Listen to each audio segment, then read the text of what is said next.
What's going on? It's me, Julius, aka JR Media, and welcome to part 6, I believe. Yes, part 6 of the 4K Blu-ray and DVD collection. As you can see by the title, as well as what I stated in the last part, this is the second part of my Marvel collection, basically. So this is everything non-MCU related. So basically, a lot of the Spider-Man films, all the X-Men films, a couple of other animated, like both movies as well as shows and stuff. So yeah, basically sort of all that sort of non-MCU stuff. So enough faffing around, let's get straight into it.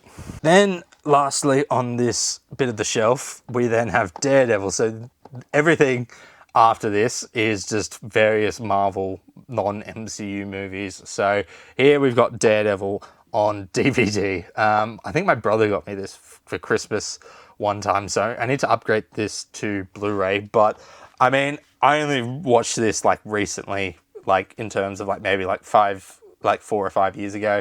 And it's it's not great, is it? I think when I last watched it, I thought there was actually a lot of good stuff in it, but it's definitely a far cry to what was coming out at the time, like Spider-Man and X-Men and such. This has a very interesting tone. It definitely tries to be try-hard and very edgy type thing. When people talk about like edgy 2000s look, a lot of people point to this movie because it does feel like that. Like the color palette and everything is just so dark and so grey and and also like sort of very sort of visually like shiny. I think at times, like the suit itself, the leather and everything, like everything is like trying to be like so like cool and stuff. It comes off a bit too try-hardy and stuff. But I think there is some good things to like. I think Ben Affleck's pretty good as Matt Murdock. I think Elektra is a bit, I think the decision just to make her like just a rich man's daughter, and that's really all we get from her, rather than, you know, her relationship with Stick and stuff, which is only safe for the Elektra movie, is a bit, makes her a bit more one-dimensional, really. I do think, is it Michael C. Douglas? I think that's his name is. That might not be his name, but the guy who plays Kingpin, he's really damn good. I think he's great. I think Colin Firth as Bullseye is hilariously over the top and just like so cheesy and just hamming it up, just ridiculous points. And just the funny thing about it is just like Colin Firth just uses natural accent. So basically in this, Bullseye's Irish. So but yeah, so this movie, I think it does have some good moments. I think the scene where in the rain with Matt and Elektra, I think is pretty damn good. And I think the final fight is damn good between Matt and Kingpin. But there's a lot of times where it just tries to be like really, really try hard, and just like it doesn't effectively work, and tries to riff off a lot, especially on like Spider-Man and stuff. It just doesn't do it as well. So yeah, need to get this on Blu-ray, especially because that comes with the director's cut, which I've heard is actually a lot better. So it'll be interesting to check that out. But for now, this was always sort of a very weird odyssey in the time of 2000s comic book films, even though I only watched this like a couple of years ago. So, but yeah. Then, moving on, we have the Spider-Man Trilogy, if it will just focus. Excellent. So, this is the original Sam Raimi, Tobey Maguire trilogy. This is just in standard Blu-ray because I actually haven't upgraded these to 4K yet. The main reason being is the covers that we got for the 4K releases here in Australia are absolutely awful. So, while I could import them, to be honest, I'm not in too much of a rush to upgrade them because, to be honest, I haven't watched these movies in a long time, and that's mainly because I've seen them so many times over my life. Like, this series is absolutely special. I mean, this trilogy was, it was a childhood favorite. Like, everyone who liked Spider-Man watched these when they were either growing up or saw them in the cinemas and stuff. So yeah, I have really fond memories. So let's go through each film, shall we? All right, so Spider-Man 1, which is my personal favorite of the trilogy. That might actually be a somewhat of a hot take, considering Spider-Man 2 is regarded as the best one, but I kind of prefer this first one. I think it nails just everything right out of the gate. I think this is just a great origin that Sam Raimi just cooked up, and I think it set the standard a lot for superhero and comic book films going forward. I think this feels very much like the Stan Lee and Steve Ditko comics at times, even though this Pete is a bit more, this is what starts the whole archetype of him being sort of very sort of nerd, well, like he was, I'm not saying he wasn't nerdy before, but the quiet and sort of always nervous, you know, type Peter Parker archetype, because if you go and actually read the original comics, you'll find out that Pete was actually quite an angry guy back then. So it's a bit of a shame that they cut a lot of that out, but it's I think it still works for this interpretation of Peter Parker. I think pretty much all the cast is great. It's great to actually have at least some of his supporting cast. Like we got, like, of course, Harry and MJ, as well as all the stuff at the Daily Bugle. Like it always, I think that's what really makes these movies so special, is it doesn't forget Spider-Man's outer cast that I feel is very integral, especially like during his beginning days. So I think that's really special. William Dafoe is really damn good as Norman Osborn. The take on Norman Osborn, I think, is also interesting.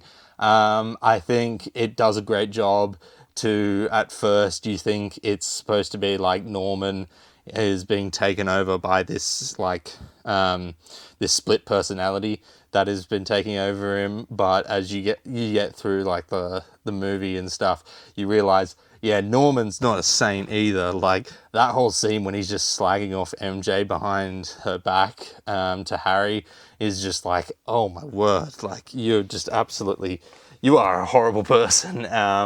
And so, yeah, and I think the whole motivation of him, where like the military contracts are fed up with Oscorp and stuff, and so the board tries to kick him out of his own company, and I think it's all great, and I think it's a great modernization of Norman Osborn / the Green Goblin. The suit itself is, I mean, I understand why they made it very, they made it pretty much like a Power Ranger armor, but I will say I do miss having him be like cloaked in chainmail and putting on a proper goblin mask and causing havoc. But yeah, apart from that, I think it's great. I think this is also my favorite rendition of MJ in this whole trilogy. I think even though I do like her quite a lot in Spider-Man 3, I think this is still, they still get most of the beats right with her. Like, this is also the only one where she actually really has red hair. But I think, yeah, her and Tobey Maguire's chemistry as Pete is actually pretty good, and there's just some brilliant fight scenes in this, and I think the visuals of everything, especially that final act when after the whole bridge scene, you just get that really just gnarly battle between Pete and Norman just in that dilapidated building, where Pete's suit just gets absolutely shredded and it just looks so damn good. So yeah, this one is my personal favorite of the trilogy. I think it's just a damn good movie. Sure, a lot of it can be seen as cheesy and corny, and especially now, some parts could probably feel a bit outdated with certain like song choices and style looks, but I think it just captures Spider-Man just so damn well, and it's no wonder that this movie like was such a big success. It just changed the game for comic book movies. So yeah. Then we've got Spider-Man 2, which is regarded as the best of the trilogy, and I do see why. I think it is, quality-wise, it is probably an improvement over the first movie. I think the decision, to like follow up a lot of the consequences from the end of the last one is fantastic and feels so much like a comic book. Like all the things that happened in the previous issue happened, but there are still consequences following on from that. Like mainly through the core three characters of Pete, MJ and Harry. And that's why ultimately I really like this trilogy. Is it has like pretty much like three sort of main characters. It's got Peter, MJ, and Harry Osborn. I think it's basically like the purest way to adapt Spider-Man, because, as I said before, I think his expanding cast is what's key to and what makes Spider-Man so unique and stuff. So, but yeah, I think Alfred Molina is great. I think he's a great version of Doc Ock. This was, of course, inspired by the 90s cartoon, with Doc Ock being a mentor type to Peter and an inspiration. And so I think, yeah, he gets some really compelling scenes, and in just the visual effect of the arms and the way it talks to him and stuff are just so damn good. The action is up tier. Like, you've got the iconic train fight. You've got that awesome scene when Pete and Octavius are fighting along on top, like the side of the building, and Octavius has got Aunt May and stuff. So that's a great scene. What kind of brings this movie down for me is Pete's a bit of a... He's not the greatest guy, I would say, in this movie. I get the whole thing they're doing with... I think it's cool, it's great, and it makes a lot of sense with the fact that, like, he gave up his potential to have a future with MJ, so in order to protect her and stuff. And now that she's moved on, he's like, oh, I still really love you, but I get you kind of moved on. But there's just some things where there are times when he just feels just like an absolute douchebag. Like that scene when, like, after, like, he quits being Spider-Man and talks with MJ and basically asks her, hey, would you think about maybe leaving your fiance and maybe going for a drink with me sometime? And it's just like, dude, what are you doing? Like, I get Peter's supposed to be a clueless sort of guy there, but I think Pete would have some more self-aware than that. Like, come on, man. And then MJ in this is... I'm a bit sort of divided on her in this one. I think she is completely in her right to blow Peter off, because, like, she, at the end of the last movie, she pours her heart out to this guy, and basically he basically just ghosts her, really. Like, and so when he comes back saying, hey, I'm ready now, you want to try? He's like, it's too late, I've moved on, you had your chance, like you just treated me like dirt, pretty much. And I think that's like, yeah, fair enough. The main problem I have with her is the way it's all resolved when she literally stands up J. Jonah Jameson's son at the wedding, which is just... that's just not cool, man. Like, no one, like, and I think it's laid worse because throughout the whole movie, we see this character for like maybe a couple of scenes, and he's not a bad guy. Like, there is never a time when we think, oh, this guy's just an absolute douchebag. Like, I can't wait until Pete gets back with MJ. But he's not. He's just actually a really good guy, and it feels so much more mean and just sort of a bit more iffy that she just stands him up like that at the wedding, rather than like talking before saying, I like someone else and stuff. So, but I think, yeah, MJ is a bit... I'm a bit divided on her character here, because on one hand, I do see where she's coming from for most of the movie. But at the same time, that whole ending bit, I feel, could have been executed a lot better, rather than her literally just running from the wedding all the way to Pete's house and then just making out with him. Like, I think... But yeah, I think also... I also do like her decision where she's like, I can decide what is best for me in terms of, like, being with Peter, in terms of, how much danger... Like, I'm okay with being in danger because I want to face these risks with you and stuff. So it's like, it's my sort of choice. So I think that works completely well. It's just sometimes I just think the execution of Pete and MJ at times is a slightly bit spotty in this, but there is still some great scenes in this. There's still, like, most of this movie is still pretty damn good. It's just those couple of things sort of make me feel a tiny bit iffy on this movie, but that's probably sacrilege to say, but that's just my personal view on it.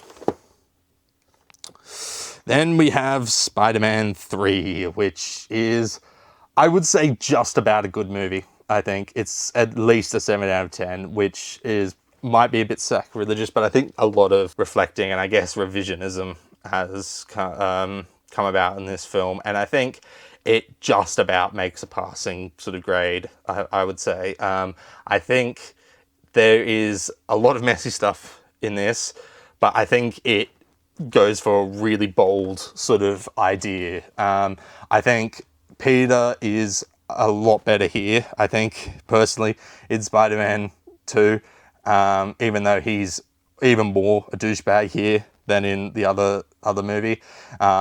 But I think it does it very well because it uses the symbiote. But even before that, Pete's just an absolute clueless douchebag. Like, the way he's just so out of touch with, like, his perception, that MJ's perception to him being Spider-Man, and, like, just, like, the way he's, like, so, like, anytime, like, she's feeling down or stuff, it's like, yeah, I get it. Like, me as Spider-Man and stuff, you know, it's like, bro, like, she clearly needs you to support her without bringing up the fact that, comparing it to Spider-Man and stuff. So, like, you get, I mean, it's just so interesting that, like, even before he gets the symbiote, he is so just, like, wrapped up in his own world. Like, he's just, like, he's so self-absorbed, pretty much. Like, before, like, that, it's like the fame has gotten to his head and stuff. And I think that's a really interesting sort of idea, in that you're doing that even he's acting like that even before he gets the symbiote. So I think that's a really interesting idea. And like I said, I think MJ is great. I think she's a great character in this, where she's just, like, her singing on Broadway job, like, she gets shafted because she's not good enough, and then she just feels sort of out of place with sort of everything, and just, like, feels like no one's, like, sort of really sort of being there for her and stuff. And that's why then she gets with Harry, which immediately is like, come on, like, really, MJ? That's a bit dirty. But I think she acknowledges the mistake right away and such. So, but yeah, I think that's sort of okay. Harry is probably one of the main sort of detractors for this movie. I don't think it's as satisfying as what it could have been, with what it left off with Spider-Man 2, where basically we were going in the direction of, you know, basically him becoming the Green Goblin, like in the comics, but instead he becomes the new Goblin, which is just so stupid. Like, just make him become the Green Goblin, like in the comics, just like his dad and stuff. I wish we had that. But still, we do get that really awesome fight where Harry and Pete just fight with Pete just in his civilian clothes, like not in his Spider-Man suit. I think Harry's sort of a bit of a detractor for this movie, to be honest, because he starts out the movie absolutely detesting Pete and wants to try and kill him.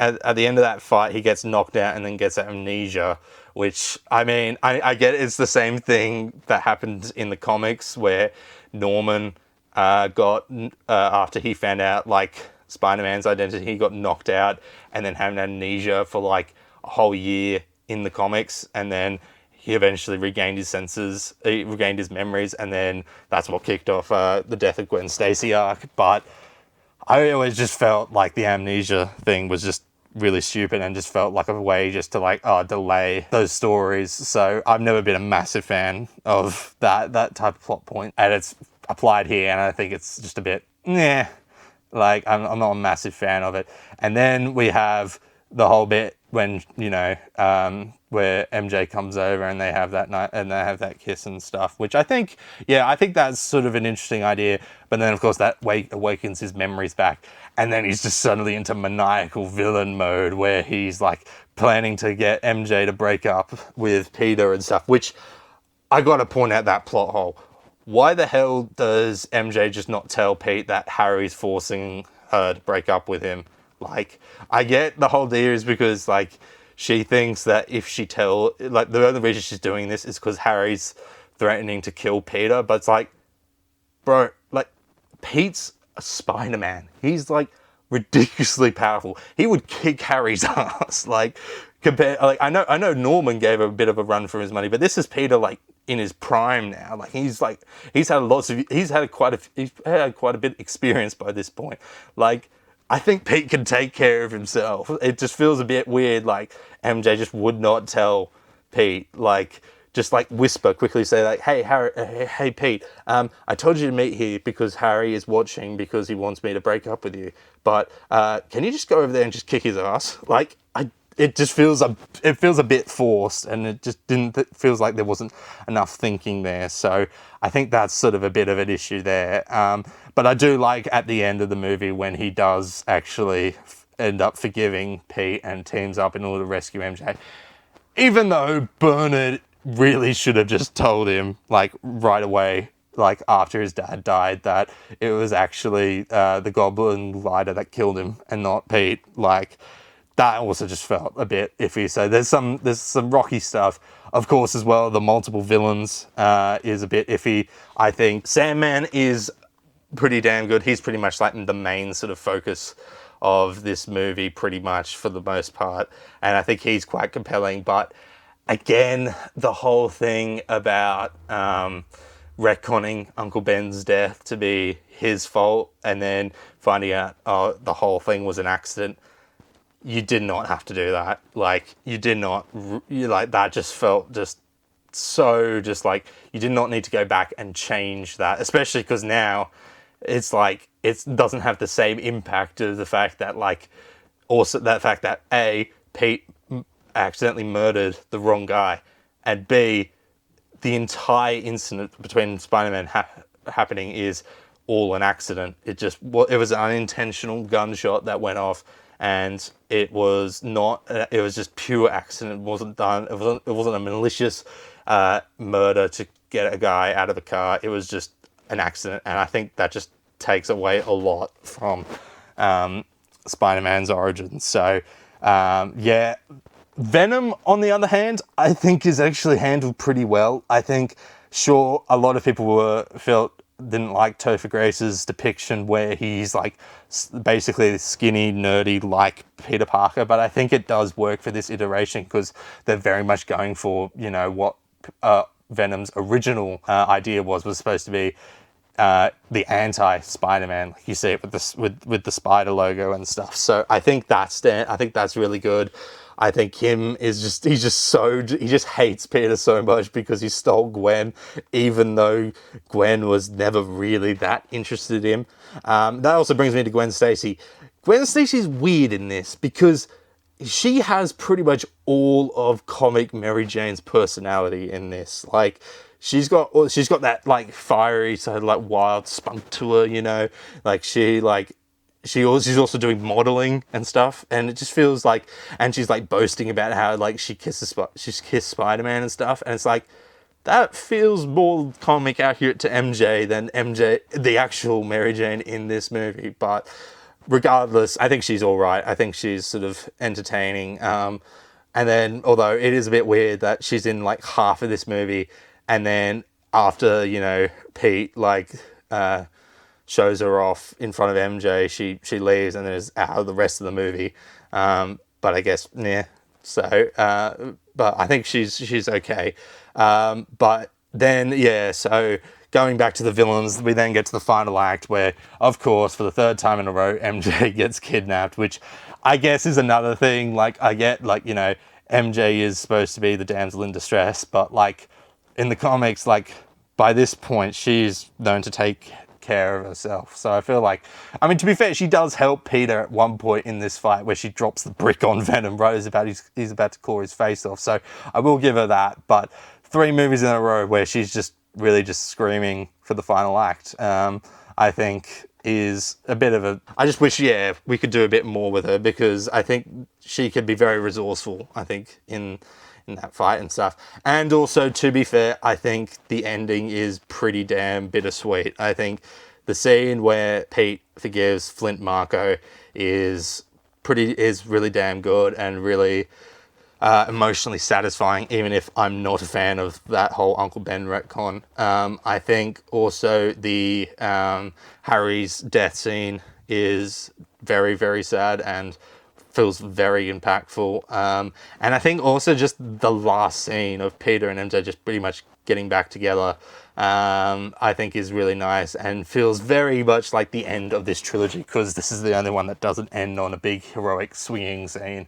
So yeah, so I think, yeah, I think it is just about good, but there is a lot of problems with this movie. But I think it retains a sort of mostly steady focus on the characters.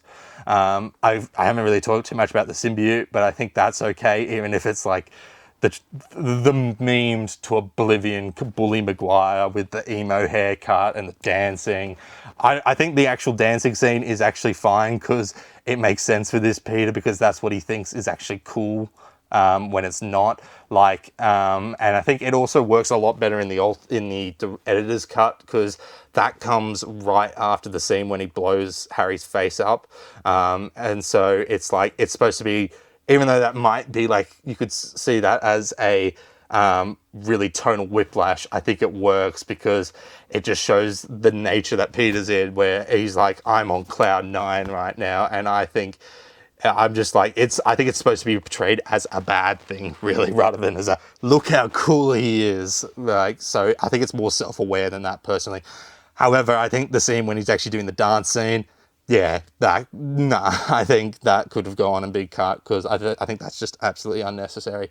So yeah, that's my long-winded thoughts on Spider-Man 3. So yeah, that trilogy is, just one of the most special sort of films that I've watched. So yeah, I have very fond memories of these movies, so much so that I actually have all 3 of my original DVDs. Well, I say original when only the Spider-Man 2 one is the only one that's original, because these other 2, this Spider-Man 1 and this Spider-Man 3 DVD, I only ended up getting ages later.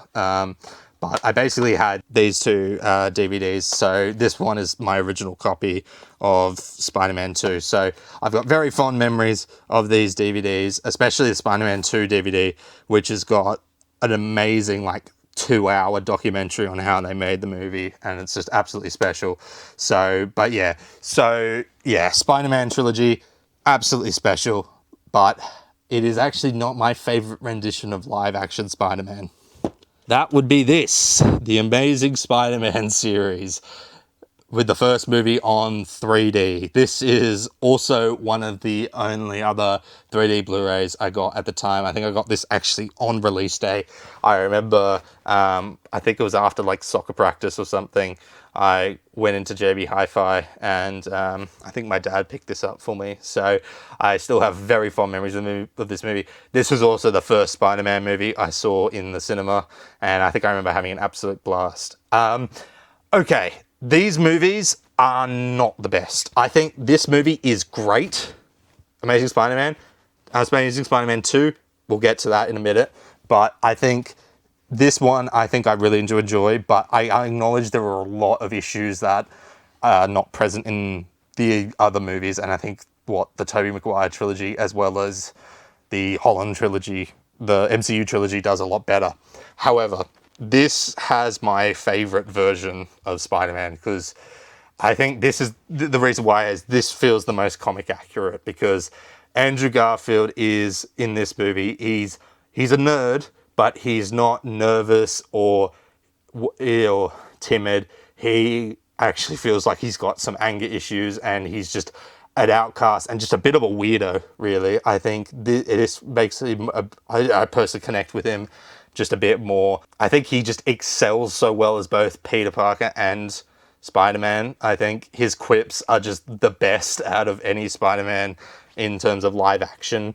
I think he's just really damn great. I think he just feels the most comic accurate, because he does have that rage and that just that attitude that the others are sort of missing. That's really in Comic Pete, and I think that's really interesting.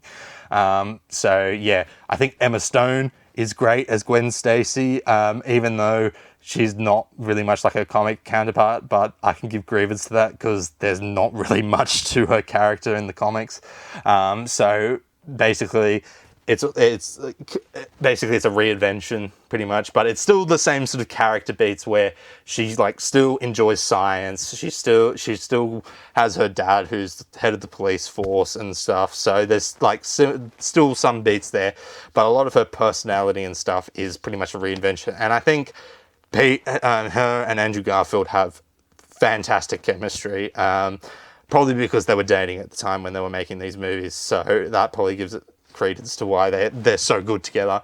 But yeah, this first movie I think is pretty damn great. The whole sort of darker sort of tone feel I think is I don't mind it, but I can see why it's a big turn off for people, because this is very much trying to be in response to the Dark Knight trilogy, with comic books being dark and gritty and stuff. The big pitfalls, I think, of this movie are the lizard and the whole thing with this era of Spider-Man movies being all the secret behind Pete's parents and stuff, which is just, I mean, in the comics, like, we got all that stuff with, you know, them being SHIELD agents and stuff, as well as, like, you know, being, like, kidnapped by the Chameleon, and then being turned into LMDs and stuff, and just a whole bunch of stuff. But those comics were never that great, so, and it never really felt important to explore Peter Parker's parents. Like, Aunt May and Uncle Ben, for all intents and purposes, are Peter's parents, and that's all that matters. So this whole conspiracy thing about how, like, Peter Parker's parents were, like, trying to, like, create these special spiders that could give people powers and, like, cure diseases and stuff, and that Oscorp wanted it, so, but, like, they wanted it, you know, for evil business, like, corporate military purposes, and so you had this whole thing where they had to go on the run from Oscorp and stuff.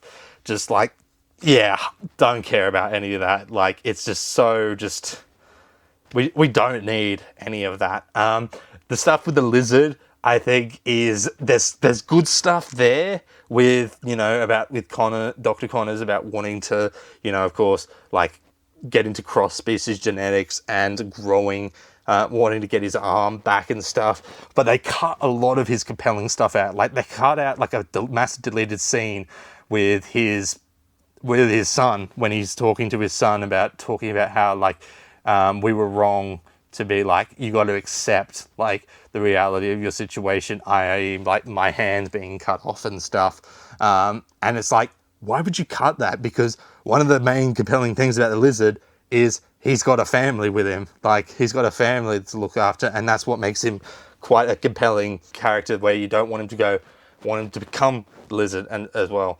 The design for the lizard, I actually don't mind. A lot of people meme on it, but I think I like it because it's a harken back to the OG lizard look from the 60s, where he doesn't have, like, the crocodile mouth. He just has a weird sort of, like, mouth, you know, like, he looks, to be honest, I think he does look pretty much the exact same as he does in the comic.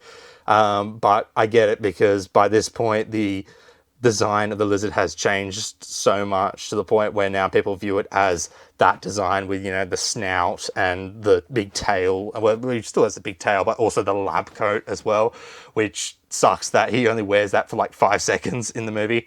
And then just the whole plot of him, like, trying to basically turn the entire of New York into lizards is a bit stupid, but I think, I don't know, that's the Spider-Man has stupid villains and stuff, but I do see why. Like, the lizard is not, I don't think is really a villain that can handle being the main villain of a Spider-Man movie. I think he works best when he's either with other villains, or he's got a small segment or two possibly. But I think one of the other things, I think that this movie, I think, is fine with, because he's only in this one movie, but I think Lizard's a very sort of limited character to do, where you can't really just keep bringing him back. Like once you've done him once, I feel that's it. You can't really do much more with the character. But I think this movie is fine with that, because it does only use him once and he never shows up again. But yeah, I think this movie is still damn great. I think what really does save it for me is it has the same thing that the Raimi trilogy had, where it also focuses a lot on the standard New York civilians and their support for Spider-Man. Like that whole scene where Pete has to save that kid from in the burning car is absolutely fantastic. I think that's just pure Spider-Man, and the way that guy repays him by organizing all those cranes to make Peter allow Peter to swing all the way to Oscorp is just magical, and it's just always just so heartwarming. It's like when people slag on this movie, I'm like, just that scene alone is just so damn good. Like, I can never hate this movie. I think it's just a great adaptation of the character, even if there's a bit of stuff that I'm not keen on with, like, the whole parents and some of the lizard stuff. But yeah, I think this movie is great, and I think it's my favorite adaptation of Peter Parker. So that's just my thoughts. The 3D, I think I remember, was actually really good. I haven't watched this in a long time in 3D, so I'll have to give this a rewatch. But I think, yeah, visually it actually looks really damn great. I know the whole the dark sort of moody color palette is a bit iffy, but I think it looks great. Like that scene in the sewers when Pete's like got all the webs like in different directions and using it as a tinsel sort of strength is really cool and looks visually great. So yeah, there's some great visuals in this. Then we move on to The Amazing Spider-Man 2, or as it was called here, Amazing Spider-Man 2 Rise of Electro. I don't know why they decided to put that subtitle there, but I guess just for more marketing purposes. This case is really broken, I think, because I got this on release. I think I got this for my birthday, so this is over like 10 years old now.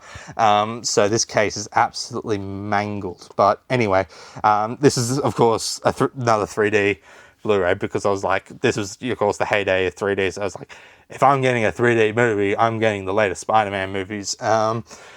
All right, this movie, I do very much enjoy it. I think visually this looks a lot better than the last movie, even though I think there's some great visuals in the first one.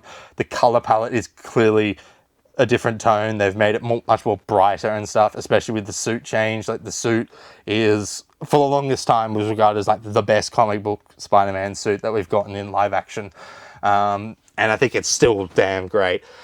This movie, though, I think is a bit of a mess. I think I would personally, this is probably very forgiving, but I'll probably give it a 5 sort of out of 10.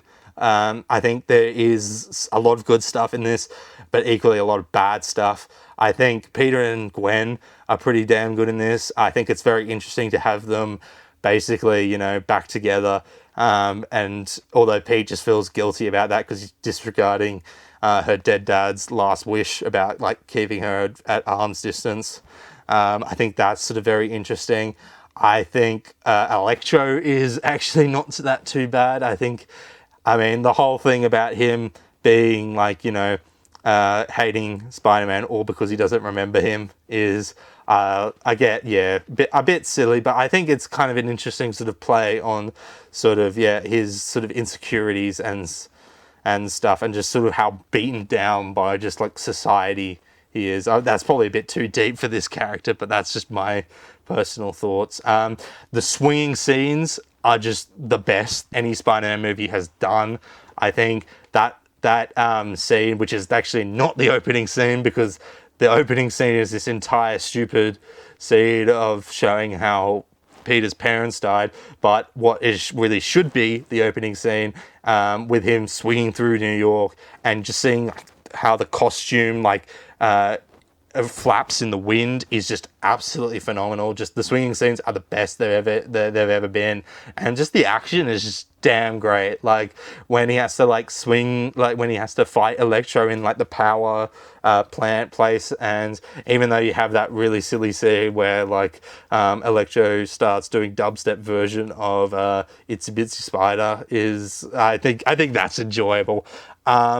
I think what really does bring this movie down, though, is just, this is like a worse version of Spider-Man 3, where we just bolt all these villains into this movie, and just a lot of this just doesn't work. I think the whole stuff with Harry is just not great. I think the actor who plays him, he does an all right job, but the whole thing with him having like a disease, a blood disease, and that Peter is like, he goes to Spider-Man to ask him, for help, and then Spider-Man turns him down because he doesn't know what blood is going to do to him. I feel there's just so many plot holes in that. Like, I don't think Harry was just going to straight inject the blood into his arm.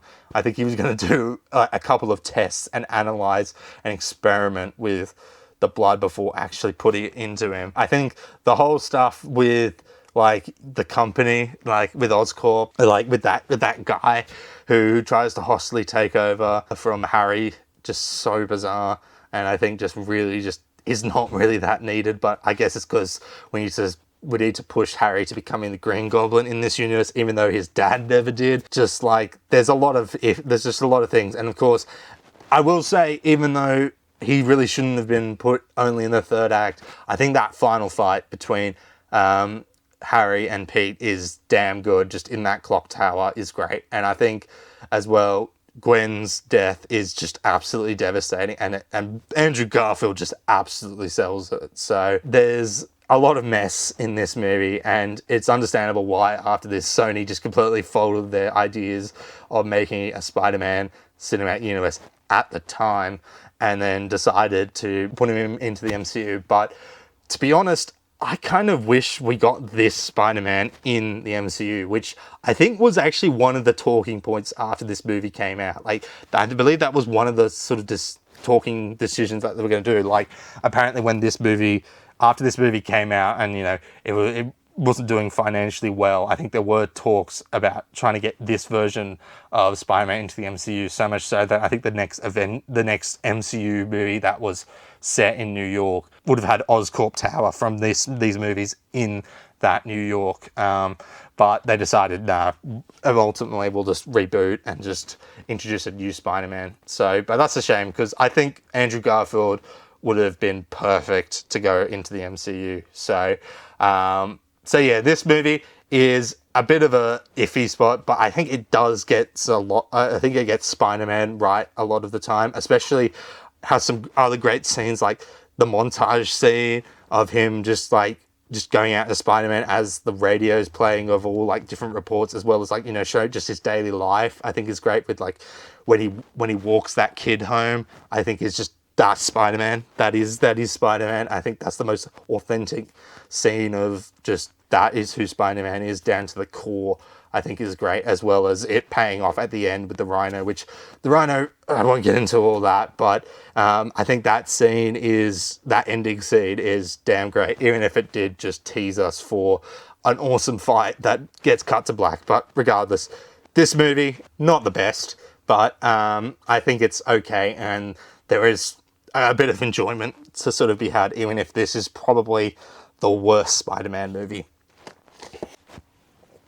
Then moving on to the other non-live action Spider-Man movies, we've got Spider-Man Into the Spider-Verse, which is probably in contender for maybe my favorite Spider-Man movie, apart from the first Sam Raimi movie. I think this movie is just so damn special. I think this is the most comic accurate, I think, Spider-Man movie we've ever gotten. Mainly because, you know, it looks like a comic book, as well as it features all the comic book characters. Like, this is the first appearance of Miles Morales in a movie. This has a Peter Parker who's very similar to the main 616 comics Peter Parker. We then also have Gwen Stacy as Ghost Spider, or Spider-Gwen, who I think is actually a good character here compared to in the comics, but that's just my personal view. But yeah, I think, the animation is just damn great. I think just the visual style is just, it's a comic book come to life, and I think that's what makes it just so visually good. I think, this is, going into this movie, I'd already knew a lot of sort of, you know, what Miles' journey was going to be, because that year was when I first really started to get into Marvel's comics, and especially Spider-Man. Like, I think it was around the time the PS4 video game came out. Like, I read a lot of 616 Spider-Man, as well as all of Ultimate Spider-Man. So I knew, like, when this was coming out, like, you know, we'd have Miles meeting Peter Parker. Peter Parker would die. Miles would struggle to become Spider-Man. I knew that his uncle Aaron was the Prowler and stuff. So I knew a lot of bits going into this. That still didn't take away from how good this movie was, because my word, like, it just, the heart of Spider-Man in this is just so felt throughout this whole movie. And I think it works so well in despite of it being a multiverse team-up movie. Because really at the end of the day, this is Miles Morales' movie. And I think it does a great job with that. I think, yeah, it excels at just everything. The character work is on point. Like, even stuff here is an improvement on the comics. Mainly stuff like Uncle Aaron. I think Uncle Aaron is way more compelling here than he ever was in the comics. I think he's just absolutely great here. I think Gwen Stacy, again, I think is more compelling here than in the comics. And this version of Peter Parker is probably my favorite maybe in my, probably not my favorite, but in my like top 3 adaptations, because he has such a great character arc here where he's now an adult, but he's now divorced from MJ because he's scared of having kids with her. And so Miles sort of basically teaches him to basically overcome that fear and basically go back to her and stuff. So, and then in the next movie, they have a bloody kid together. So I think this version of Pete is in my like top 3, but yeah, so this movie is just so damn special and just so damn good. And it's a miracle that we got this from Sony. So, but I think that's mainly down to the writers, Chris Lord and Lord Miller. Lord and Miller. That's their last names, but I can't remember their first names. But they're just always just so damn good, and I think they apply their writing here is just fantastic. So yeah, this movie is absolutely fantastic. As of recording this video, I literally just bought a copy of this on 3D Blu-ray because I could just imagine what this movie will look like on 3D with that visual style. So I'm very much looking forward to having that in the collection and checking out what it looks like on 3D. But for the moment, I've watched this on 4K and I think it looks absolutely spectacular. So yeah, visually just looks amazing.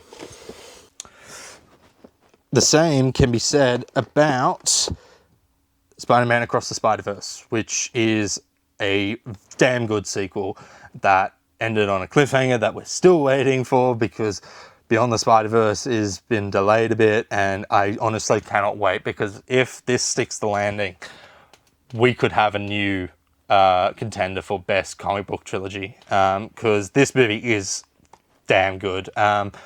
Just like the whole decision to make the Spot the bad guy is, I mean, when I first heard that, I was like, really? You're going to do that? But then as you watch the movie and you find out, like, he starts off as this, like, simple, like, generic, like, one, like, bad guy that, like, simple bad guy that Miles is supposed to just stop, just, like, a robbery and stuff. And then as the movie goes on, he becomes an actual multiversal threat. I'm like, wow, like, you managed to reinvent the Spot to actually be big problem for Spider-Man, and I think I really like that.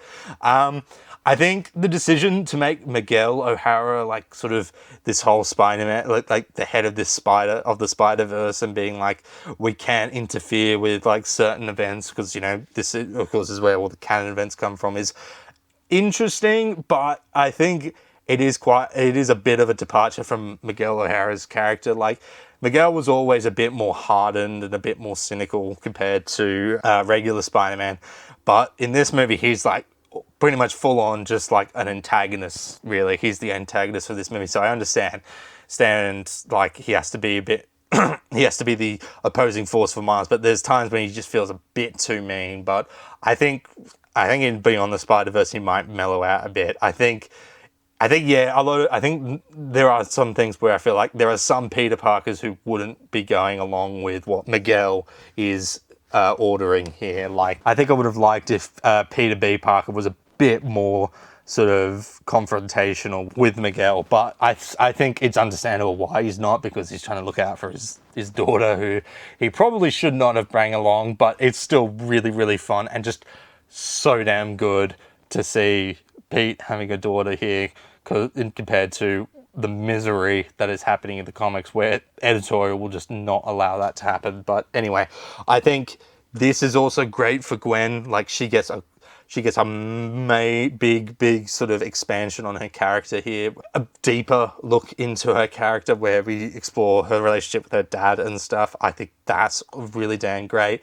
I think all the moral decisions are mostly on point with, like, you can see both sides of things about, like, you know, what we do, how things affect, like, the canon events and how we interfere if things are supposed to happen like that. So I think that's all very interesting and such. So yeah, I think this is just a great film and a great sequel that really sets up a amazing conclusion if they stick the landing. So hopefully they do that, because this could be regarded as like the best comic book trilogy of all time. So moving on, we then get to a bunch of DVDs here, which are for a bunch of Spider-Man animated shows. So first we've got this, which is the Ultimate Villain Showdown, which is basically these next 4 DVDs are a collection of various episodes from the 90s Spider-Man the Animated Series. So really, this is the only way you can kind of collect at least some of the episodes, because we've never really had a complete release, I think. Although I think there was like a DVD box set that came out in the UK, but has been long sold out. So here's hoping we might eventually get a full release, a full season box set on DVD or Blu-ray, but I doubt it, because, you know, Disney's just very unpredictable with their releases. So, but yeah, so these are just a collection of episodes. So this has basically the first appearance of the Green Goblin, I think. It actually doesn't say what episodes are included on the back, but it's got, I think, yeah. So basically, I'll just quickly talk about the animated series. I think it's my personal favorite adaptation of Spider-Man, even though Spectacular is probably the better quality show, because you can really tell these episodes are paced lightning quick. Like, these are supposed to be under like 20 minutes so per episode, so it's like really like everything is just so damn fast. Like, everyone makes decisions really quickly.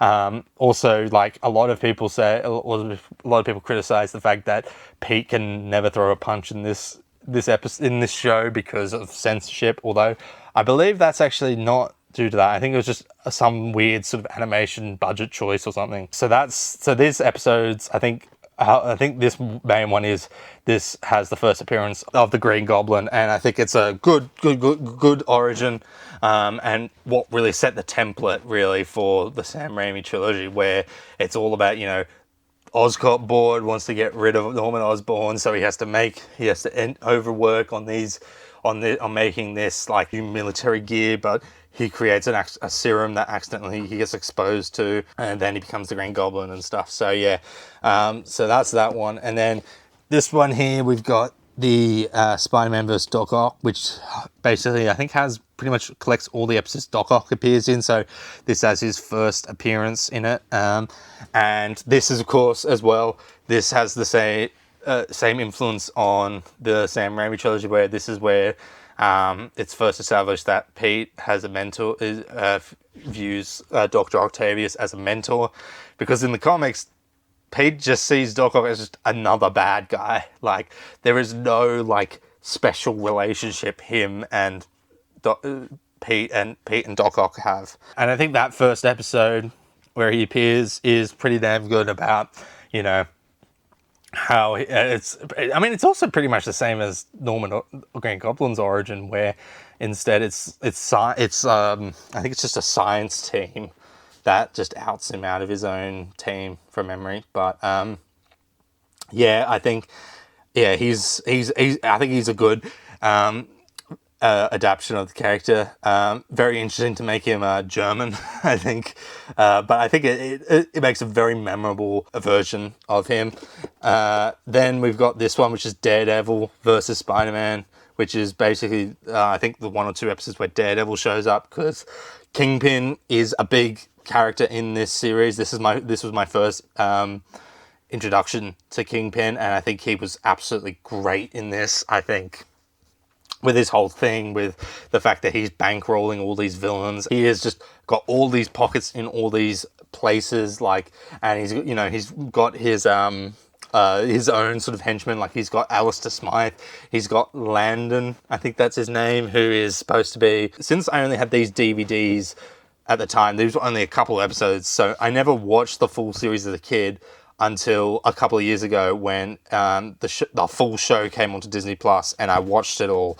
So when I got to the X-Men crossover, I found out how Landon, who looks like a knockoff Two-Face, came to be like that as this anti-mutant guy who got like acid, like, or some genetic modification applied to him against his will. So yeah, this one had Daredevil in it, and I think it was very, very interesting to see Daredevil appear in it. And then we've got this one, which is probably the most well-known and iconic thing about the Spider-Man animated series, is the Venom saga. This was, of course, this is really what it reinvented the alien costume saga. It focused it a lot more with basically revealing that it was like taking Peter over and making him become just an evil douchebag, like sort of corrupting him and stuff. And, you know, you get, again, so much stuff that the Sam Raimi trilogy took from in this, with even just the whole bit where he has a nightmare and then he suddenly wakes up and he's hanging upside down in the black suit, just staring at himself on a skyscraper. So there is a lot of just stuff that's taken from this, and I think Venom is just great in this. I think he's just so sassy and so petty in his things. Like, that whole shot of him just like driving the truck and just honking the horn is just absolutely hilarious. So yeah, so this show is absolutely, I love it. Another thing I'll mention about this show is, after the first season, it actually has somewhat of a serialized story arc. So I think from memory, season 2 is all about Pete discovering like his DNA is mutating, which leads us into Man Spider story arc, where he gets 6 arms and then turns into a mutant spider. Season 3 is all about setting up, I think, the Black Cat from memory, or is it all about Doctor Strange? I can't remember. I think it's one of those. But that season ends with their adaptation of the death of Gwen Stacy, which is, instead they swap out Gwen Stacy for MJ, but they make it so they don't die. But I think, yeah, that's great. And then season 4 is all about, I think it still continues, Black Cat. And then season 5 is, for the first half, is all about Peter getting married to MJ. And then the second half is Secret Wars, which is basically Pete leads a team of like Marvel superheroes on Battleworld. And then we lead into the first ever version of the Spider-Verse, where Pete teams up with multiple versions of other Spider-Men from different universes to take out Spider-Carnage. So much of Spider-Man is pretty much just taken from this show, really, and I think there is a reason why so much was taken from it, because I think there is so many damn good changes that this show made. And I think as well, I haven't really talked too much about the main adaptation of Peter Parker, but I think Christopher Daniel Barnes voices Peter Parker exceptionally. I think, yeah, having this Peter Parker being like in start of this show, he's basically in college, and by the end of this show he gets married, even though he devastatingly gets married to a clone of MJ. But regardless, he basically is an adult throughout this whole show, and I think that's what really cemented my love for adult version Spider-Man, and why I kind of got a bit sick of high school Spider-Man all the time. So, but yeah, this show means so much to me. I think it's just such a damn good show, and just absolutely fantastic, and just so influential on just everything Spider-Man, because there was so much that was reinvented here, much like Batman the Animated Series, that I think makes it so influential and just so damn good. So yeah, great show. Even though Spectacular is probably better, I think I will always prefer this over that. Then we move on to Spectacular Spider-Man, which is what really people regard as the best Spider-Man show ever. And I guess you could see it that way. The thing is, for me, I actually haven't watched this all the way through. I have to confess, I've had these DVDs for like 5 years. I have never got around to watching all of Spectacular Spider-Man in full, which is crazy because I've watched all 5 seasons of Spider-Man the animated series, but I haven't had the time just to watch these 2 seasons. Basically, for me growing up, I remember there was only like, they used to air a couple of episodes of this show like on TV a couple of times on the channel Kids WB, which was on like a different channel here in Australia, but we had Kids WB here. I remember they used to air some episodes on here. I only ever watched like a couple episodes. I'd watched mainly the 2 big symbiote episodes where real Spider-Man fights the imposter Spider-Man on the boat. I remember that episode. I also remember I also watched the episode where Pete actually takes the symbiote suit off, and basically that whole mental battle between him and the symbiote in his mind with Uncle Ben and stuff. I remember really enjoying that. And as well as also the Venom episode where he exposes his identity, and it goes into this really cool sort of detective episode where the NYPD is trying to, like, I think there's a detective or something who leads the investigation in trying to basically figure out to prove that if Spider-Man actually is Peter Parker. So those are the only episodes I ever watched. So I kind of need to watch these. I think the reason why I never just got around to it is I think the big thing that was off-putting for me personally was the animation. Like, I remember, I think as a kid when I watched it, I was like, I don't like this animation, like the way the characters look. I'm just not a personal fan of them. So I feel that was a big turning off point for me compared to the 90s animated series. But now that I've gotten older and my tastes have sort of evolved and sort of changed, I feel like I should definitely need to get around to watching this in full, because from what a lot of people say, it's like this is the best version of Spider-Man in a TV show that they've done, and I think is what regarded as like the most truest form of like the original 60s run with Pete in high school. So I think that was also another thing that turned me off as well, because this is Pete set during high school, so I was like, I don't want to watch. I really like my Peter Spider-Man when he's an adult, so that was probably also why I didn't like it as a kid. But yeah, I think I should get around to it. So that's season 1, and then season 2, which I've heard ends on a cracking cliffhanger, which I've heard, because this version of Norman Osborn I've heard is just absolutely fantastic. And I believe the whole story, like I've heard, is just like so damn good, where to the point where it makes you actually believe at some point that the Green Goblin could not actually be Norman Osborn. It could actually be someone else, whether it's Harry or someone else. So that sounds damn impressive. So I need to get around into watching this show, which feels sacrilegious for me, given being such a diehard Spider-Man fan. But yeah, so I need to actually watch this all the way through, because yeah, it's people love this show. Then here we have this, which is a collection of Ultimate Spider-Man episodes. To be honest, the only reason this is on the shelf is, I'm not joking, I literally just found this on the street. Like, I don't think I've even tested to see if it works. I just wanted to just have something related to Ultimate Spider-Man in this collection. I just found it. I literally found this on the street. So basically, yeah, I've never watched these episodes, and I'm not even tested if it works, but I just thought, hey, I like Spider-Man. Ultimate Spider-Man, the TV show. I mean, I remember I watched the first episodes as it was coming out. I think I remember they were making this big deal where it was like this new Spider-Man show was premiering. And I think I remember watching like maybe the first like 6 or 7 episodes before I stopped watching. But this show, I mean, it's not that special. It feels so obvious that this was made when like Disney bought Marvel, because they're trying to make everything MCU related. So this whole show is about him like leading a team of superheroes under S.H.I.E.L.D. Like, it just feels so far removed from what Spider-Man is.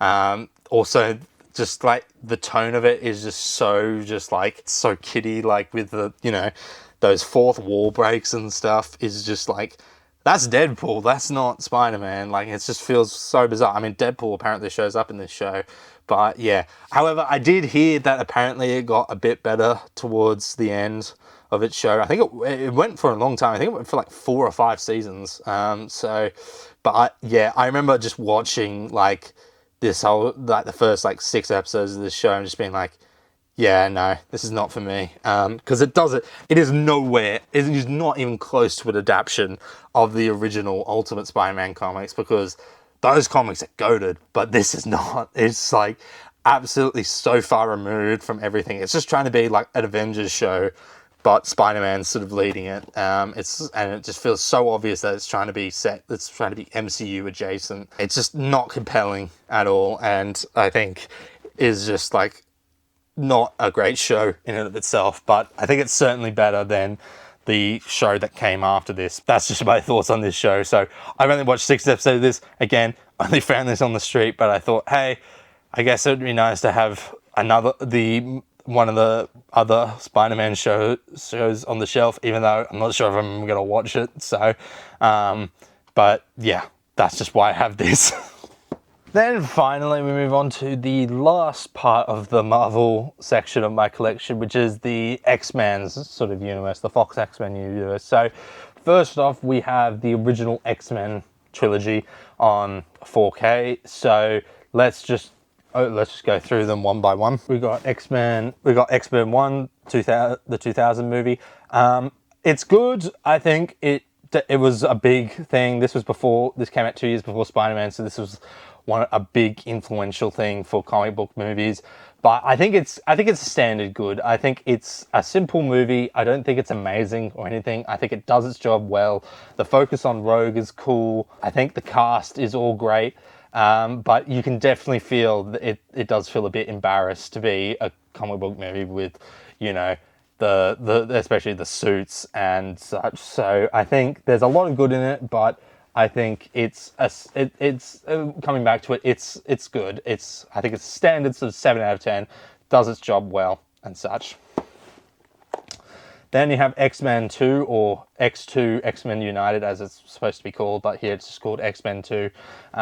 This is the best sequel. I think this is probably in the top 3 X-Men movies. I think this is the best one. I think the way it adapts the God loves, man kills storyline is pretty good. Both the Brotherhood and the X-Men having to come together to fight William Stryker is great. I think the action is damn great. The mansion fight where Logan just kills all of Stryker's soldiers is just damn good. Cyclops is the first one where he's kind of sidelined a bit, because I think in the first movie he's the best utilized, but in this movie is the start of him just getting sidelined for these movies, where he only is in at the beginning and only appears at the end. I like the whole dynamic between Bobby, Rogue, and Pyro.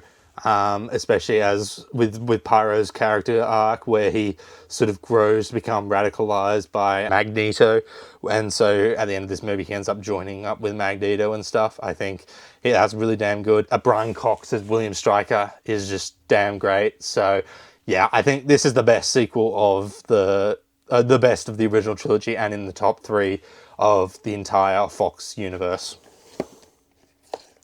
Then we have X-Men The Last Stand, which was seen as the worst of the franchise for a long time, apart from X-Men Origins Wolverine. But I think it's okay. It's a messy movie because it's 2 movies in one. They're trying to do Dark Phoenix Saga as well as doing a new unique story, which is actually what I think I really like about this movie is they find a cure for the mutant gene. So they have all these interesting sort of like insights into like, is it ethical to allow mutants to have this cure? And because some just don't want to have powers, some just want to be just normal people. So I think that's a really interesting idea. It's sandwiched with the Dark Phoenix Saga, so not a ton of focus is given to that. I think Beast is damn great in this. This just introduces Beast. I think he's great. But apart from that, there's some cool action, like when Magneto moves the bridge. I think that's really cool. But I think, yeah, I think it's personally an okay movie. There's some good stuff in it, but there's also a lot of bad stuff. So, yeah, I think that's all right. Then moving on, we've got the Beginnings trilogy, which is the prequel sort of trilogy that they started as a reboot. So we'll just go through these as well. So first we then got X-Men First Class, which is my favorite of the entire franchise. This is my personal favorite. Before this, I wasn't really too big into X-Men, and to be honest, I'm still not a massive fan of the X-Men now. But this movie really made me really like and think, okay, the X-Men are kind of cool. Basically, yeah, that's just my personal opinion. Like, out of all the main teams in the Marvel universe, the X-Men are kind of my least favorite. I don't know why, just never were that interesting to me personally growing up. And it's probably because I never really watched these films as a kid. So I wasn't and I never watched the 90s animated show. I only watched, Spider-Man and stuff. So that's probably why. But this was the first movie that made me go like, okay, the X-Men are kind of cool. I think this movie is just absolutely fantastic.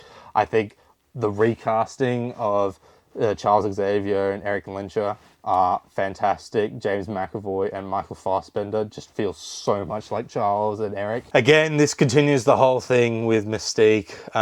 They had this weird obsession with her, like in the original trilogy, she was just this random henchman for Magneto. But in this one, she's supposed to be like Charles Xavier's adopted sister, as well as being like one of the founders of the X-Men before then going off and becoming way more important than she really should have been. But I like her here. I think she's very interesting in the way she's like learns to accept, her own appearance and stuff. So I think she's really damn good here, as well as in the next movie. But I think after that is when she sort of trails off a bit. But yeah, this movie is absolutely fantastic. I think everything is just great. This was made by Matthew Vaughn, so this was during his prime time, and I think he excels so well at it. Just such a damn good movie, and just so good because it feels the most essence of why the X-Men exist and why they're there and such. So yeah, this movie, fantastic. Then we've got X-Men Days of Future Past, which for a lot of people say this is sort of the finale of the entire X-Men franchise, because I mean, chronologically, apart from Logan, it is. And even then, Logan is supposed to be set in like another timeline. But this is a great film. I think, yeah, this is a great sort of film where the past and original X-Men team up. And it's just a great movie where all about having to stop Mystique from killing Trask. And I think it's just a really damn good movie. And just the heart of the X-Men is in this one. And I think it just balances everything so damn well to where it just feels like not a moment's wasted. The action is just really damn good, and all just a really cool adaptation of the original source material. Yeah, X-Men Days of Future Past is great, and a good conclusion, if you view it that way, to the entire Fox universe.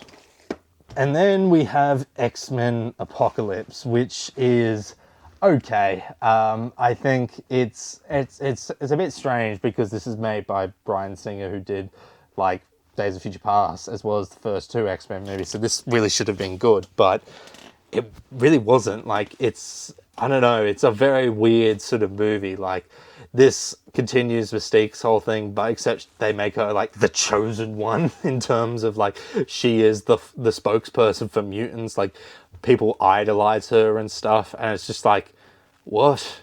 Feels very weird. I think Magneto's just like he has a great opening scene and motivation, but after that he's just reduced to being a henchman for this movie. Although I do like his sort of redemption at the end of this. However, why the hell does Quicksilver just not tell him that he's his dad? Like, the whole movie is building up to that point, and then he just decides not to. Like, I remember when on my recent rewatch, when I watched all these in 4K, I was like, why didn't he just tell him? Like, you've literally just rendered that entire interesting storyline that was building throughout this whole movie redundant. And it's just like, ugh, what are you doing? Apocalypse I think he's okay. He's just a very generic baddie. And not that interesting, really. But yeah, this movie is just okay, but it's just like, are very much like a big sign of like, okay, it's probably time to wrap up this franchise. Then we have X-Men Dark Phoenix, which was the final nail in the coffin for the X-Men franchise. Although I think the New Mutants, which was delayed for so long, eventually came out after this. So it wasn't really the last one, but this is the last X-Men film. And this was the only X-Men movie I saw in theaters because basically, yeah, it took until this movie for me to get around to watch them. And then around this time, this movie came out. So this was the only X-Men movie I sort of saw in cinemas. And I remember coming out of it thinking it was, yeah, it's all right. It's like, not great, that bad, not that bad. Rewatching this for the first time since it came out in cinemas, this is the worst of I think this is the worst of at least the X-Men portion of the franchise. It might actually be the worst of the franchise. I think X-Men Origins Wolverine might be slightly better than this personally, but it's just a mess. Like the way they try to half-ass the whole Jean Grey thing going to the dark side is just absolutely stupid. I think just the decisions made in this movie are baffling. Like the way Mystique just gets killed off is just so laughable, and just you can also see in the visual effects that by this point, like Jennifer Lawrence just does not want to be there, so they're like, all right, we'll just CGI your makeup on rather than doing the hand painted thing that would take for hours to do in the previous movies. I think it does have a pretty enjoyable kind of final climax with them all on the train and fighting. I think that's kind of cool, but yeah, this movie just absolutely, yeah, it's a disappointing end to this whole universe. Although really you don't have to view this as the end, considering chronologically this takes place in the 90s. Even though it's baffling that this is supposed to be set 10 years before the first ever film, where Eric and Charles, well, Eric's has got grey hair, but they all look like they're in their like 60s compared to this, but they just look like they're in their 40s. So like there's like a 20-year difference that they will have in 10 years, which doesn't seem plausible. So yeah, personally, you can just view this as just, yeah, not the end of the saga, even though this was release-wise, but, you know, you can view Days of Future Past or Logan as the personal end of the franchise. So, yeah. Then here we've just got basically X-Men, the original X-Men all the way up to X-Men Apocalypse, just on Blu-ray, just a small collection, because I wanted to just get on both 4K and standard Blu-ray. I would have just happily settled with those two 4K box sets, but they didn't include the Blu-rays, so I bought this. It just has everything on Blu-ray, so that's all the reason for that. As well as that, we have here the Rogue cut of Days of Future Past. So this has the addition, of course, of Rogue in the movie, and I think it benefits a lot. It gives it a more plausible explanation for how Kitty can transport Logan back through time when her whole thing is all about being able to pass through walls and stuff. And I think it's nice to have the inclusion of Rogue in it, and it's also cool to see this alternative version of the X-Mansion at that point. I think that's quite cool to see. And there's just some cool additions to this movie that the cut brings, and so I think, I was like, I bought it because I wanted to check it out, and I think this will probably be the main way I watch it, or maybe not, considering this is only Blu-ray and not on 4K, so we'll see. Then we've got Deadpool, the first movie, which is actually just a standard Blu-ray that I got ages ago, and as you can see, it's got this very unique neon 80s synthwave slipcover, so that's why I sort of keep it on the shelf, because it looks really cool. So yeah, but in terms of the movie, I think it's great. I think this was a big influence. This really changed comic book movies, where studios felt comfortable they can make R-rated comic book movies, or in this case here in Australia, MA rated comic book movies. I think the story is a very effective one. I think Ryan Reynolds excels at Deadpool, and you can tell he's so passionate about this character, and you can feel that he's been wanting to get this movie on the out of the ground for ages and ages. So I think, it's a very simple but very funny movie, and I think is just a very enjoyable film. Then we've just got the 4K release of Deadpool, so yeah, I just had to pick it up on 4K because I wanted to get the other movies. Because I think what I actually haven't mentioned is I think all the Fox movies look a lot better than most of the MCU movies. So that's why pretty much all of them I own on 4K. So I think all of them actually look really nice and visually. So yeah, so Deadpool on 4K actually looks pretty damn good. Then we've got Deadpool 2, which contains the Super Duper cut, which is my favorite of the trilogy. I think Deadpool 2 is great. I think it's a really good movie. And I think what I really like about this one is it's got the heart of it. I think Deadpool, we know, is a comic relief type character, but if you go and look at the comics, like Wade Wilson is quite a damaged character and is also just damaged and just so depressed really a lot of the time. And so this movie actually sort of goes into it a bit, I think, with his whole depression with the death of Vanessa and stuff. I think him looking out for Russell, I think, is great. I think it really gets to the heart of Wade Wilson rather than just making him just like a silly parody character 24/7. Not that I think the first movie or Deadpool and Wolverine only do that. There is an emotional stuff with both those films, but this one I think is the most emotional one for me. I think it's just damn great. I think Josh Brolin is great as Cable. He's just so damn funny. Domino is really damn funny, and how Wade just keeps getting pissed off about how her powers are luck-based when they really shouldn't be, even though he sees it first and he's like, that's BS. But yeah, I think the action is damn good in this. I think there's some great action sequences. Like, I mean, the whole Thunderstruck scene is absolutely hilarious. I think maybe why this movie is so special is this was the first MA, or in the Universal case, R-rated movie I saw in cinemas, and I remember me and my friends went to it and we laughed our socks off. It was absolutely hilarious to watch. So that's probably why I love this movie so much. It's just so damn special and it's just so damn funny. I think it's just a great time and just so rewatchable too. This one, I think as well, for some reason, this one I feel whenever I like get to this one, I'm like, I love this one and I just want to rewatch it again and stuff. So yeah, I think this one is just the best of the trilogy personally, but that's just me. Then we move on to the last part here, which is the Wolverine Trilogy, where we have X-Men and Origins Wolverine on standard Blu-ray, because this, at the time of recording, this has not got a 4K release, probably because it's seen as an absolute stinker. To be honest, on my last rewatch, I didn't totally hate this. I think there's some interesting stuff to it. I think Sabretooth is fantastic in this. I think this is the best version of Sabretooth we've gotten. I think Logan is pretty damn good in this. I think Hugh Jackman does a great job as Logan. The overall story, yeah, is a bit muddled, but I think it's an interesting idea where basically someone's hunting down all of Logan's old task force team. So I think that's sort of interesting.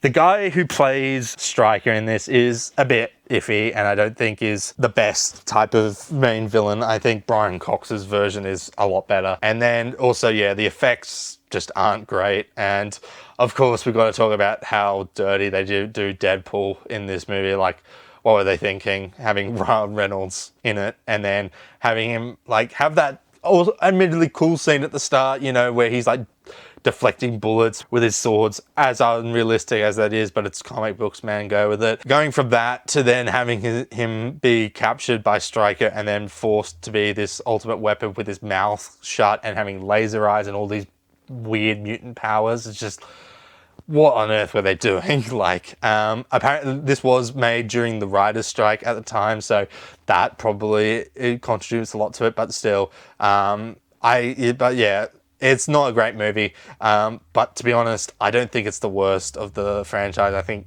Dark Phoenix is slightly worse. That is probably a hot take because this is sort of regarded as one of the worst. Like, this movie was so bad that it destroyed the original idea that they were going with these movies, where they would title them X-Men Origins, and like there would be new ones. I think a Magneto one was halfway through production when this movie came out and the reception was just so bad they scrapped it. So yeah, not a good movie at all, but I kind of enjoy it at times. So yeah, I personally don't hate it like most people do. Then we have the Wolverine, the Unleashed Extended Edition, which was only released on 3D Blu-ray. This is another one that hasn't been released to 4K, and I wish it did, because I love this movie so damn much. I think this is such a damn good film. I even think the final act's all right. But yeah, this movie is just so damn good. I think the introspective look into Wolverine or Logan just wanting to be mortal is so fascinating. I think the decision to remove his healing factor is, again, just such a great decision, where this is the first time where he's actually mortal and he's not healing. I think just all the scenes with Hugh Jackman are just fantastic in this. The action is damn great. I love the setting of Tokyo, where basically they're doing a loose adaptation of his original Solo comic, where he goes to Japan and stuff. I think, yeah, as I said, the action is good. Like, that bullet train sequence is fantastic. Just so gritty and gnarly. And just, yeah, I really love this film. I think, as well as the opening sequence at, I can't remember if it's Nagasaki or Hiroshima. It's one of the two. I apologize. But that whole opening scene is fan-bloody-tastic. Just seeing the bomb go off, and then Logan saving, was it Hiroshi? I think that's his name is. And then saving his life, and then you're seeing the after effect of the nuclear devastation on both Logan as well as the surrounding areas. Just so damn good.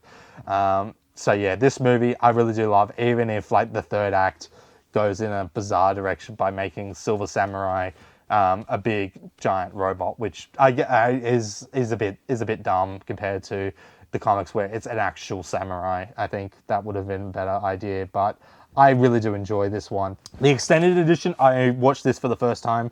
Of course, since here this is rated MA/R, it basically is an unrated cut, because the original version is M/PG-13. So this adds a bit more gore and a bit more sort of blood and stuff, and a bit more, I think, a couple more F-bombs and stuff. I think for the most part, it is mostly an improvement over the original. However, there's one bit I don't think they changed that I'm not a fan of. It's the scene when Logan and I think it's Murray, the daughter of the big rich company that Hiroshi had inherited to her, when they go to the Love Hotel. There's, in the original scene, there's a scene where he has a vision of Jean Grey, and he basically really just commits suicide. Like, he falls off the Love Hotel and falls to the ground, and I really love that scene. But in this, they change it to the point where some of the goons come across Logan on the balcony and attack him, and I just don't think it's as effective with the Jean Grey vision. So that's my personal thoughts on that. But I think for the rest of it, I think the Unleashed edition is the superior version. So, but yeah, this movie I love, because you can tell it's just such a introspective look, and it's really visually looks exceptional. Like that scene between the fight between Logan and the son of Hiroshi is damn great. I think, yeah, just you can see a lot of the building blocks that James Mangold was building to, in terms of influence that Logan would have, in terms of how introspective it was. So, yeah, this movie is an underrated gem. I think it's just such a damn good movie, and might be my favorite Wolverine film. Even though I think the next movie is really better. So let's get to that, shall we? So of course here we then have Logan, which for people is the best of the trilogy, and also people regard as the best X-Men movie and one of the best comic book movies of all time. And you can easily see why. This is just such a stripped back movie, just focusing on Logan at just the end of his rope. This is implied to supposed to take place in an alternative timeline from just the main timeline. Like, I think the idea is supposed to be all of the X-Men movies happened, but in the original timeline, everything stayed like it did at the end of X-Men Days of Future Past, where everyone came back to life. Whereas in this universe, it all went to crap, where Professor Xavier had a brain seizure and killed most of the X-Men. So it's a very post-apocalyptic type movie. Takes elements from Old Man Logan, but it does it a lot better, even though I think Old Man Logan is one of the better things Mark Millar's wrote. But regardless, I think, yeah, this movie is just absolutely fantastic and just so devastating, because it's just so, just pretty much everyone dies by the end of this movie. The only survivor is Laura, as well as the other mutant kids. So it's just, yeah.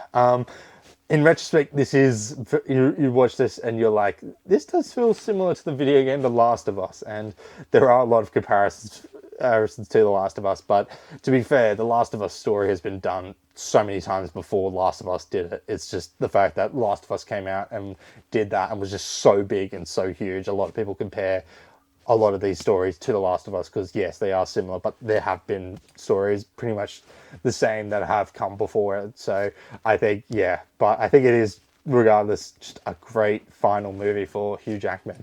And even though I was personally okay with him being brought back, because I think it works, this is still a phenomenal end for the character, and just where he ends up, and just a phenomenal just sort of movie in itself, because it just feels such like a good damn, just a character focused movie as opposed to a big action set piece movie. So great performances all around. Fantastic final performance of Patrick Stewart as Professor X, and I think it's an absolutely beautiful send off to both those characters, even though they do come back and such. So yeah, Logan, phenomenal movie, and basically the last here in the collection of the X-Men franchise, and for, in terms of purposes, the Marvel collection. So finally, let's move on. Let's get out of the Marvel section and move on.